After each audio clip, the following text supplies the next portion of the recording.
dentro de los servicios de consultoría que tenemos aquí, el, el método del caso para la gestión de proyectos es una herramienta que se usa para discutir casos de la vida real y aplicar conocimientos de la gestión o la teoría de proyectos para solucionar problemas.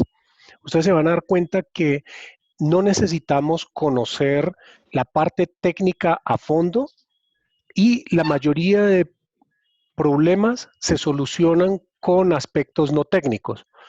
Entonces, ¿cómo vamos a dividir este seminario?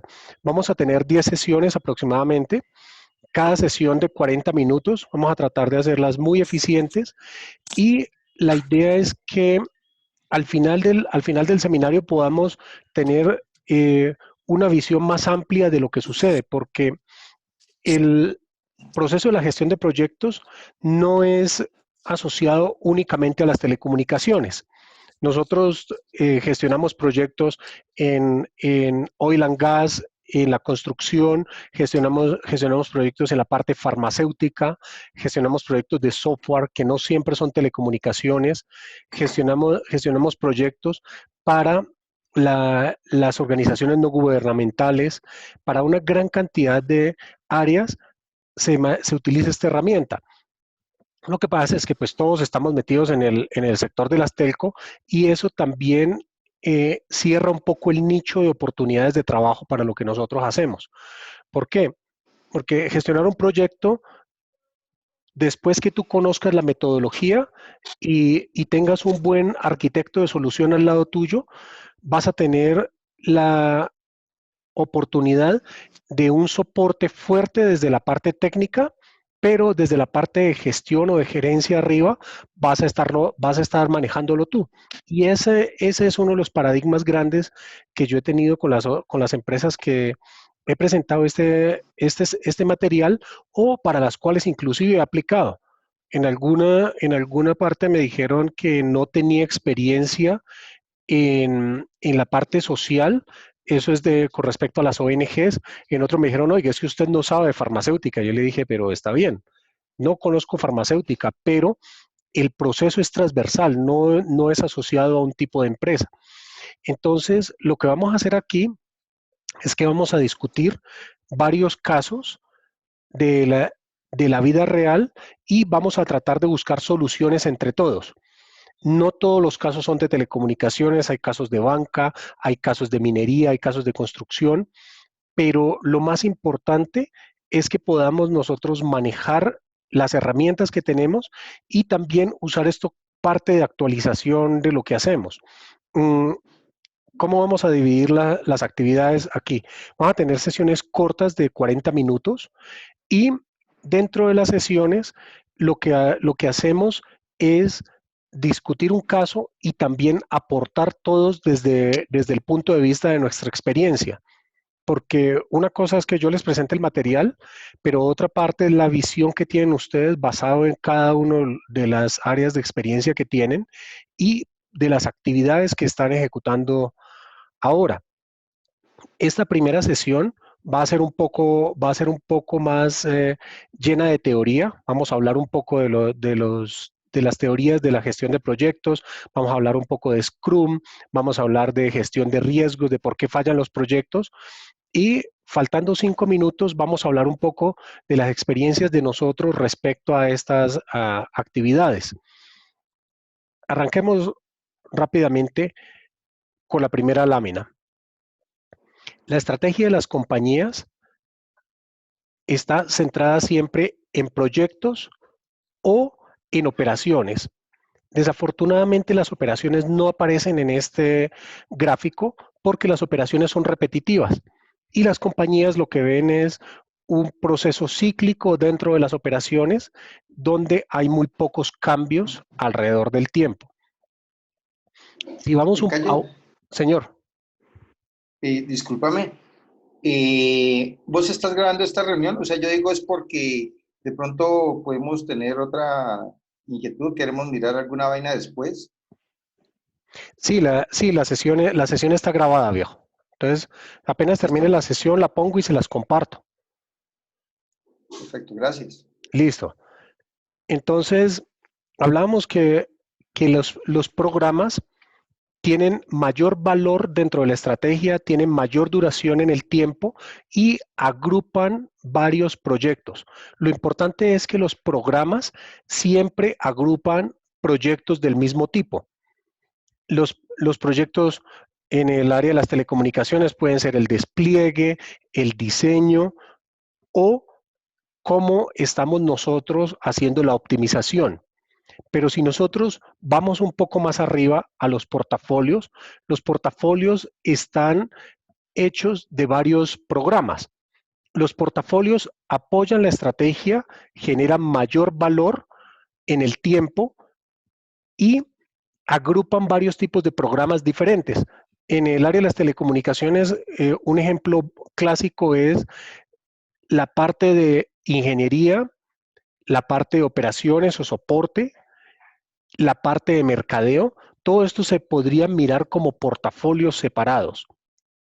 Están los nuevos negocios y lo que agrupa todas estas áreas es la estrategia corporativa.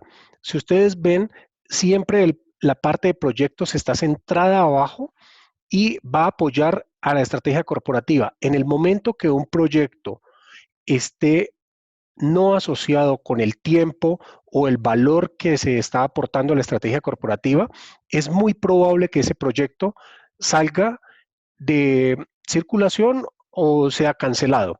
Y eso ha sucedido muchas veces. Ustedes se han dado cuenta en sus empresas cuando empiezan ciertas actividades y especialmente cuando los proyectos son muy largos, este tipo de proyectos empiezan a cuestionarse. Primero, porque son muy costosos. Segundo, porque en tecnología un proyecto que dure más de un año en realidad es muy complejo. Y también cuando la tecnología cambia rápidamente, los proyectos dejan de tener valor. Yo he visto proyectos de cierto tipo, por ejemplo, cuando teníamos WiMAX, muchas empresas empezaron a invertir en WiMAX, empezaron a, a generar proyectos con esto y muchas de ellas también empezaron a impulsarse con fondos del gobierno. ¿Qué pasó? En el proceso que estos fondos del gobierno y los proyectos alcanzaron viabilidad, WiMAX murió porque llegó 3G. Entonces, ese tipo de proyectos fueron cancelados. Otro tipo de proyectos muy comunes están relacionados a la transformación digital, algo que está en boga en este tiempo, pero la transformación digital desde mi punto de vista debe ser un proceso ágil, recurrente y un proceso de transformación digital en una compañía que no esté estructurado en el tiempo deberá cancelarse porque nosotros no podemos esperar que a un cliente se le ofrezca una pantalla o se le ofrezca un servicio 1,5, 2 o más años en el futuro. Los clientes esperan que las cosas les lleguen inmediatamente, que tengan cambios rápidos y que los puedan aprovechar. ¿Qué sucede? Cuando el tiempo está pasando y el valor de estos cambios no es apreciable, muchas compañías han sido testarudas en el proceso de entender que ese tipo de proyectos ya no son viables, em, ya no generan valor a las compañías y crean unos remolinos impresionantes de gastos entre ellas. Por ejemplo, cuando una compañía empieza a revaluar 2, 3, 4 veces un proyecto, mi recomendación es cancelarlo, porque un proyecto puede hundir una compañía pequeña, una compañía mediana o grande, va a generar una mella en el nombre de la compañía y en el tipo de relación comercial con quien lo genera. Entonces, esto es muy importante, entender en qué punto estamos, si el proyecto que nosotros estamos ejecutando está asociado con la estrategia y más adelante en comunicaciones vamos a ver algo muy importante. Cuando nosotros tenemos la visión clara de nuestros líderes, de la junta directiva o de los presidentes de las compañías, es muy fácil decir, oiga, yo estoy dentro de la estrategia y estoy generando valor en el tiempo con mi proyecto o no. Pero cuando esa comunicación falla y los líderes nos entregan parte de la comunicación y nosotros no tenemos toda la visibilidad, nosotros podemos decir, oiga, no, este proyecto está fuera del foco, o peor aún, podemos decir, sí, el proyecto está funcionando, va de acuerdo a la estrategia, pero los directivos están en otra fase. El problema es que con esta desconexión entre los directivos, nosotros, la estrategia, el valor y el tiempo, nuestro proyecto está condenado a morir. Es muy importante eso.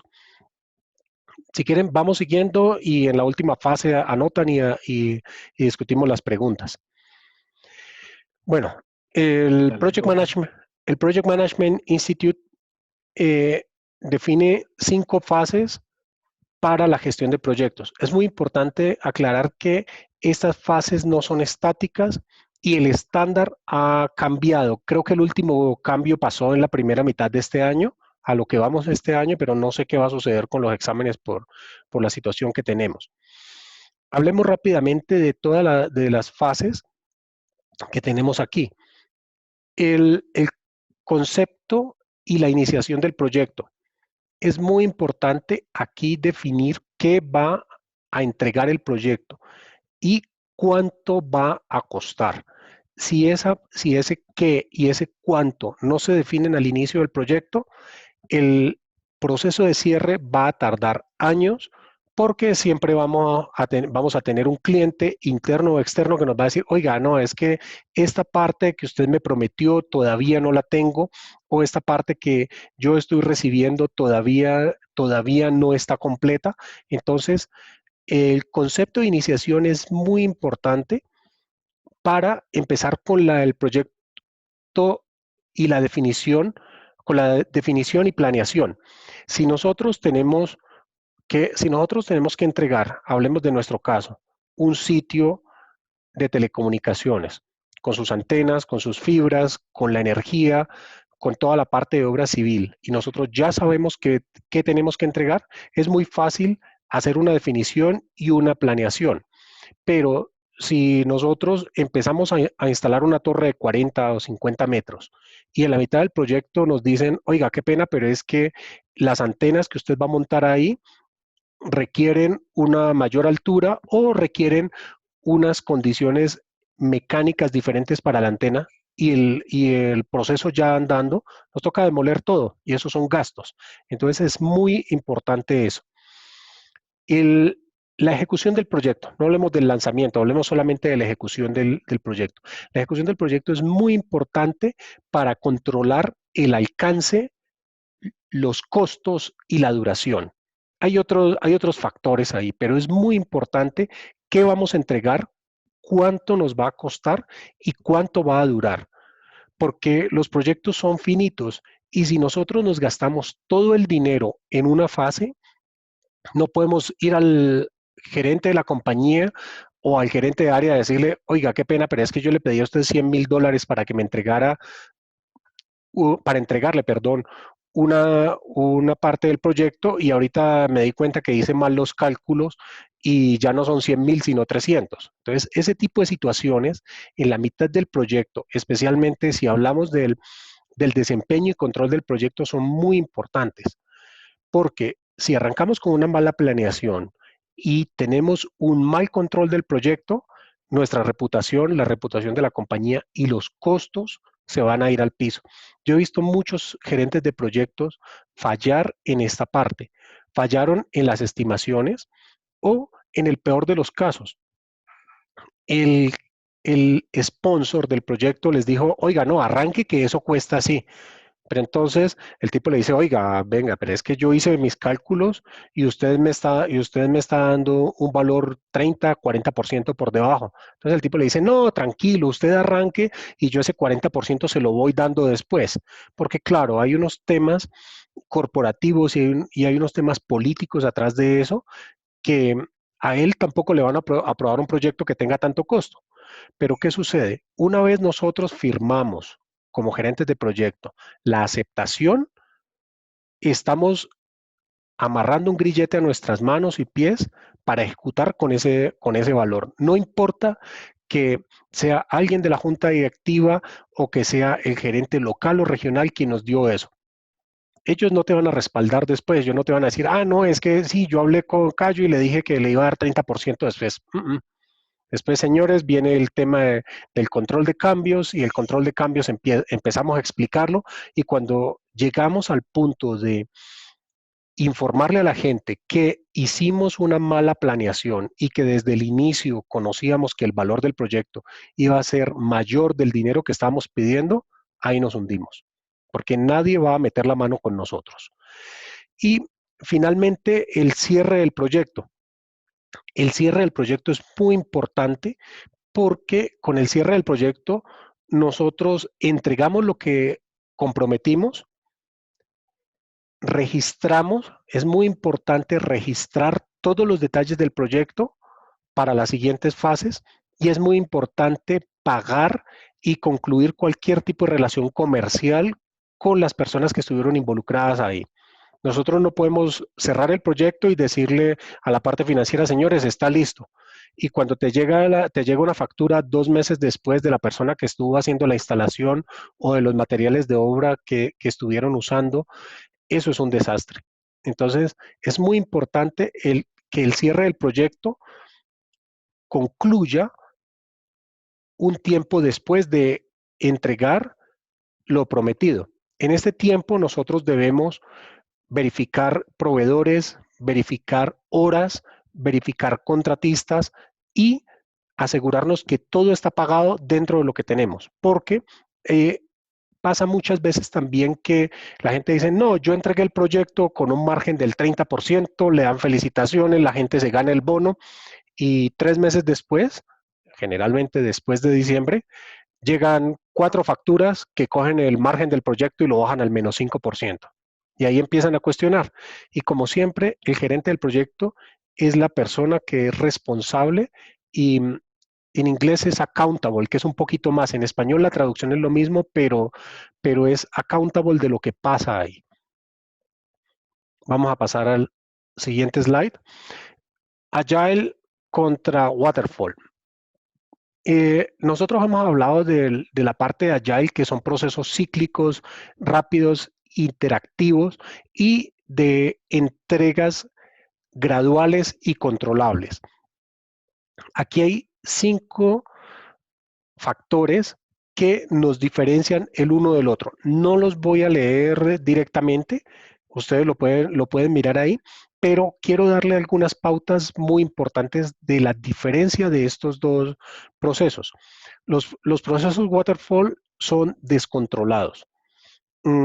Cuando nosotros estamos entregando algo, especialmente en software o en entregables que se pueden medir en el tiempo, nosotros podemos dividirlo por fases, por entregables o por paquetes, como lo querramos decir. O en obras civiles también, oiga, entregaron la plancha, se entregó la parte de muros, se entregó techos y todo eso se puede controlar. Me dice, ah, el tipo me entregó la plancha, se demoró 2, 3 días, perfecto. Entregó los muros, pero con los muros, la persona que lo hizo trabajó más rápido y ganó 2 días. Entonces ahí ya llevamos -1. Y cuando la persona hizo el techo, se demoró un día más de lo que estaba esperando. Estamos más o menos balanceados y podemos controlar cuánto hemos gastado en el proceso completo de la obra civil del sitio. Pero si a mí me dicen, la obra civil va a durar 60 días, un ejemplo, independiente de la obra civil, y yo voy al día 59 y en el día 59 el tipo me dice, oiga, qué pena, pero es que yo empecé a fundir la plancha y me di cuenta que el subsuelo de aquí no es lo suficientemente fuerte y tuve que remover los pilares que monté y volver a hacer algo nuevo. Ahí estamos muertos. En el Pacífico nosotros teníamos muchos problemas porque los sitios eran llave en mano. Entonces se construía todo y se entregaba con generador, inclusive con el combustible para 2 semanas y media de funcionamiento. Y el sitio funcionaba 7 por 24 con combustible, con diésel. ¿Qué sucede? Un día fuimos a ver una torre y el project manager que estaba controlando eso se le fue la cabeza, de pronto con el sitio que creía que era más fácil, pero desafortunadamente ese sitio tuvo unos problemas de suelo cuando pusieron las bases de la torre y empezaron a armar la torre se torció. Hubo que desarmar todo y las torres venían de otro sitio, las torres no se armaban en ese país. Entonces, imaginen la cantidad de problemas que nosotros tenemos cuando no se pueden hacer controles periódicos de los entregables. Y un control periódico de entregable es muy importante definirlo sin pendientes o con la menor cantidad de pendientes que tengamos. Porque también sucede que nos dicen, oiga, no, es que la fase 1 era este entregable, pero tengo esta listica de pendientes, 4 pendientes. Si esos pendientes no los cerramos en el transcurso del tiempo, vamos a morir. Vamos a pasar al siguiente slide. Scrum. Scrum es muy usado en el tema del software, no relacionado a telco, se usa en software de simulación científica, se usa en software de banca, se usa en software de oil and gas, se usa en software de farmacéuticas y en muchas otras áreas. ¿Qué sucede? Nosotros tenemos 4 ciclos muy rápidos. Si nosotros nos devolvemos al anterior slide, es un poco relacionado al Agile que teníamos ahí, pero es más cerrado y es más controlado. Nosotros tenemos la planeación de un sprint. Un sprint puede durar días, 3, 4 días, una semana. Lo esperado es que el sprint no sea muy largo. Hacemos un daily scrum, nos sentamos con las personas que están haciendo el desarrollo, decimos, oiga, en una semana tenemos que entregar esta funcionalidad. Estamos trabajando con ellos, luego hacemos un sprint review, o sea, cuando terminamos, decimos, oiga, el sprint está funcionando bien o no, pero cuando en el daily scrum nos damos cuenta que la planeación de las actividades está yendo mal y en la semana no vamos a poder entregar el resultado del sprint, tenemos que hacer un sprint review adicional. Y finalmente hacemos sprint retrospective, es mirar atrás de qué hicimos bien o qué hicimos mal. Es muy fácil, no es complicado. Desde mi punto de vista, es más complejo el proceso del PMI, tiene muchos más pasos, pero este es muy enfocado al software. Es muy importante que entendamos eso.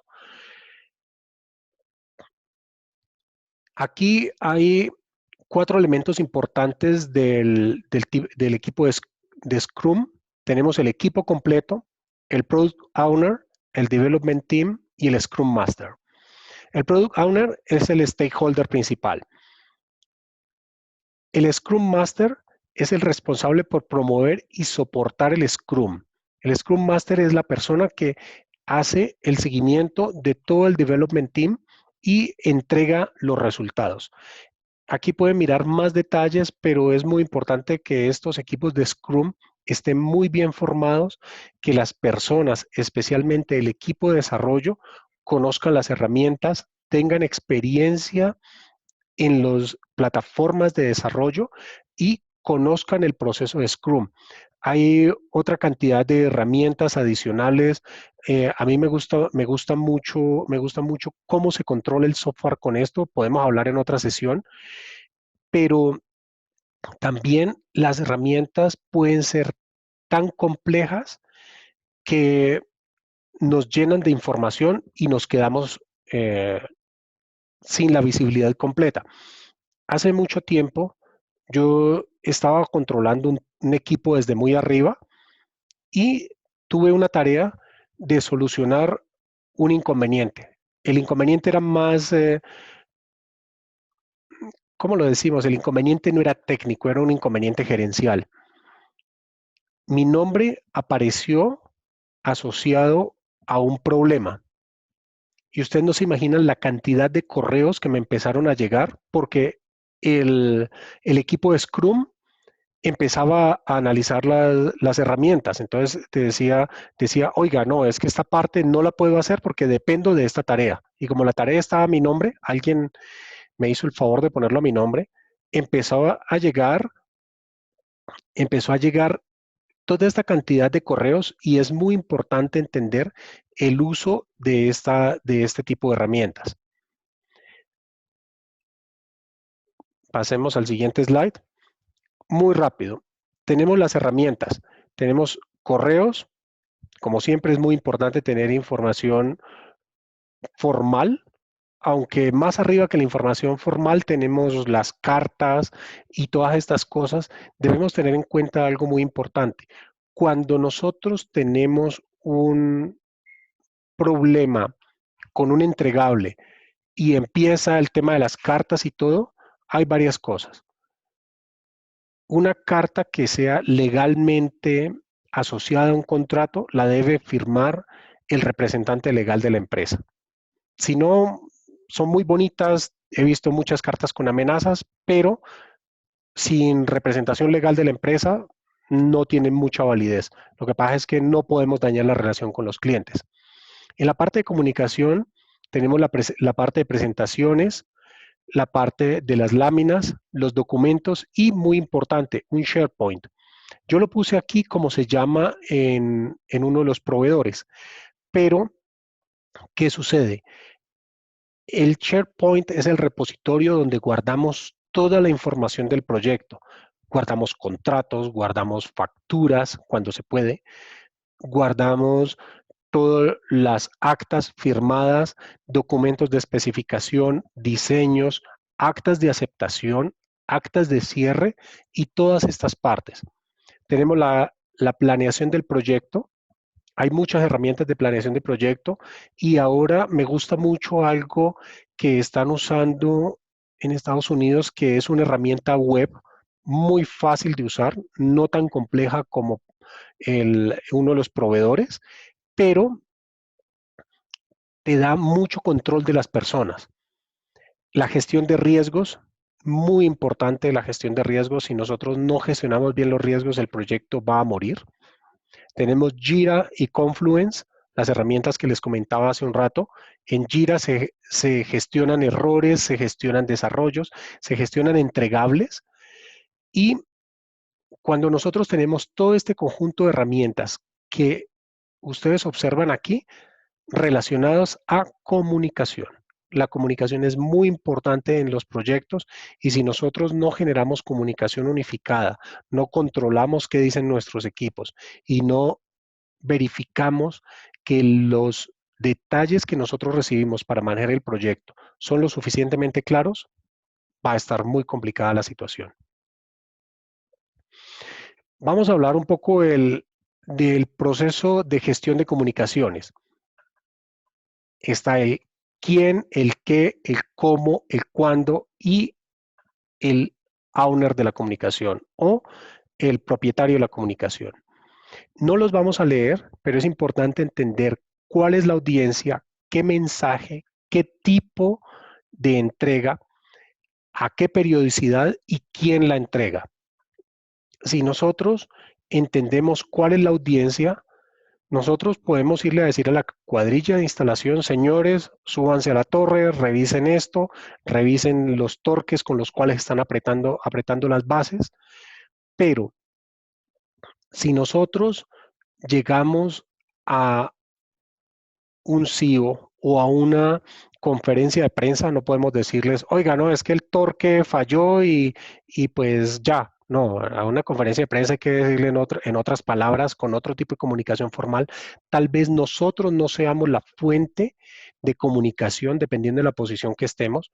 Ahí ya no va a ser el project manager el que va a ir a decirle a la gente qué sucedió aquí, pero sí va a ser el CEO de la compañía el que va a decirle, señores, qué pena, la embarramos, la torre fue mal instalada, se cayó y mató 3 personas, que no es lo que esperamos que pase, pero es el tipo de procesos que tenemos.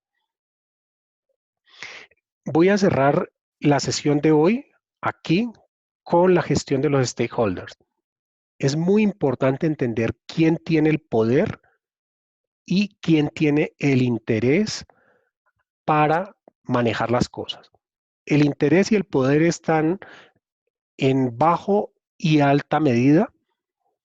El que tiene bajo interés y bajo poder se monitorea, no hay que descuidarlos. El que tiene alto poder y alto interés, que generalmente es el CEO o es quien aprobó el presupuesto, hay que tener informado y detallado lo que está pasando. El que tiene bajo interés pero alto poder, hay que tenerlo satisfecho. Y generalmente estos son las otras personas del board. Y el que tiene mucho interés y bajo poder, se lo mantiene informado. Gracias por ver nuestro canal. Los invitamos a seguirnos en nuestras redes sociales, LinkedIn con artículos de liderazgo y desarrollo profesional, Twitter, Instagram y Facebook, noticias, ideas y propuestas. No olviden suscribirse y por supuesto darle like a los videos.